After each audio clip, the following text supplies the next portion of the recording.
Hi everyone, it's me, 𝘚𝘵𝘥𝘨. It's been a long time. I've been busy with school and stuff like that. But anyway, today I'm going to be doing a video reading some of your K-pop thoughts and theories and basically saying if I agree with them or if I think they're true or not. Just so you know, I'm a little sick right now, so if my voice sounds a little clogged up or anything like that, it's because I'm kind of sick. So anyway, let's get started. I used to think that this theory could not be true, but crazy enough, I'm actually starting to think that it could very much be real. The pictures look a little too real, and I know what people are going to say, but they're always looking down and stuff like that. Yes, so that's why I'm on the fence about this one, but I'm starting to think that it could be actually real, that they're dating or that they're very close friends. And it would make sense. I mean, it's BTS and Blackpink, the two biggest groups in the world. They've probably seen each other at events and different things like that. Like, for example, Taeyong and Lisa at the show in Paris. Like, it wouldn't be out of this world to think that any of the BTS members or Blackpink members have some type of close relationship, whether that be romantic or platonic. So I can't say I 100% think it's true, but I don't think it's out of this realm to think that they could be dating or they could be really close friends. I don't agree with this one. As much as I hate Source Music and I think they were really irresponsible with everything, I just don't think that they planned this at all for 𝘚𝘵𝘥, especially the way they pushed so hard to defend her. Like, they actually told the events of what happened. They actually told everything. They just weren't smart enough to understand that K-pop stans are not going to take a statement saying 𝘚𝘵𝘥 is the victim and the person who's saying all these accusations is actually the bully. Like, no one's going to take that well.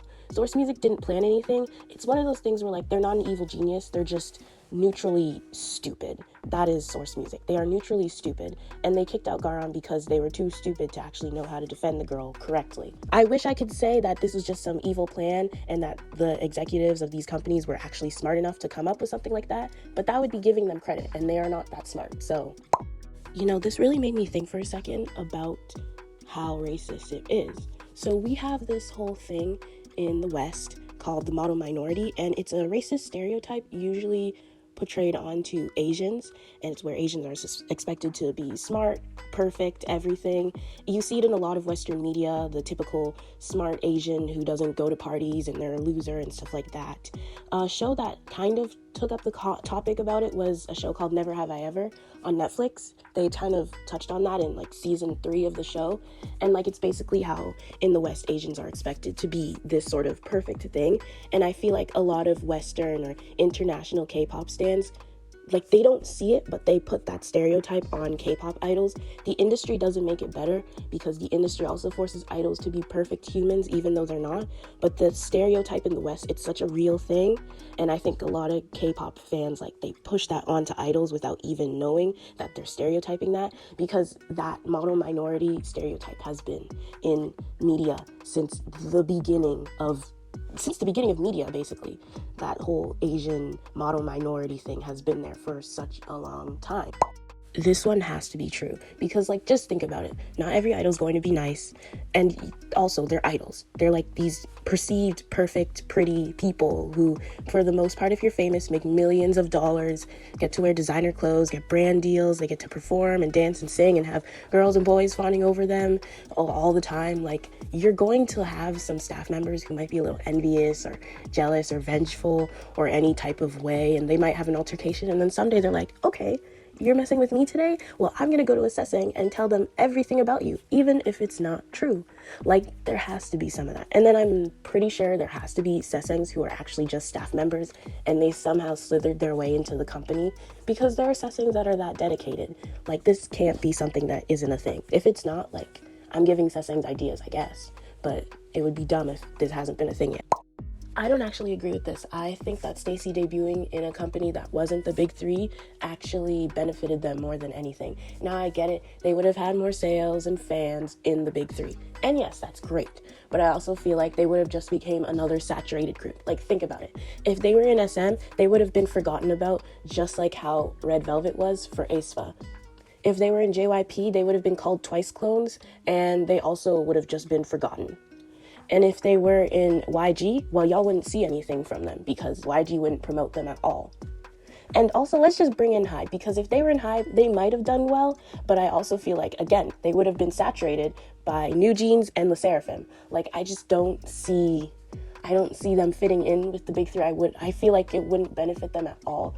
them being in a company where they could just shine on their own did them a lot more justice, and it helped them kind of build a market around themselves. They don't have to compete with people in their company for attention. I don't know why it is a thing for K-pop stans to always call idols slurs whenever they want to make a joke. It's always a thing, especially when it comes to K-pop men and like when they're not inherently super masculine. Y'all always go towards gay slurs to make a joke. Whether you're gay or straight, like, why are you doing that? Why are you doing that? Why? I don't understand. I think that's really, really demeaning. And I feel like some of y'all are projecting your own insecurities or anything like that onto these idols. They don't deserve to be your punching bag because you don't choose to go to therapy.